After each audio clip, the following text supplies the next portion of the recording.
परळीतील शरद पवारांच्या राष्ट्रवादीचे नेते माधव जाधव यांच्या मारहाणी प्रकरणी बीड पोलिसांनी 3 महिन्यांनंतर आता जाग आल्याचं त्यांना दिसलेलं आहे। कारण पोलिसांनी परळीचे शरद पवारांच्या राष्ट्रवादीचे उमेदवार राजेसाहेब देशमुखांच्या पोलीस गार्डचा जबाब नोंदवलाय। या प्रकरणी कैलास फडसह साथीदारांवर गुन्हा दाखल करण्यात आलाय।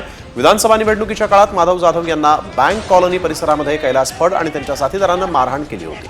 विशेष म्हणजे काही दिवसांपूर्वीच कैलास फडवर हवेत गोळीबार केल्याप्रकरणी गुन्हा दाखल झालेला होता। त्याला अटक देखील करण्यात आलेली आहे।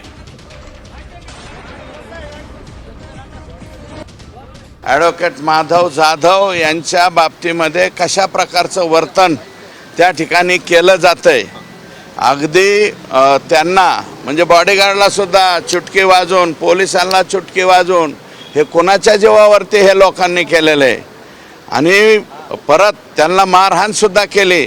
आणि या प्रकाराचा फटका महायुतीला बीड जिल्ह्यातल्या इतर 5ही मतदारसंघात बसला आहे। ॲक्च्युअल तत्कालीन एसपींनी, कलेक्टरांनी लगेच त्याच्यावरती गुन्हा दाखल करायला पाहिजे होता, परंतु 82 दिवस उजाडलेत।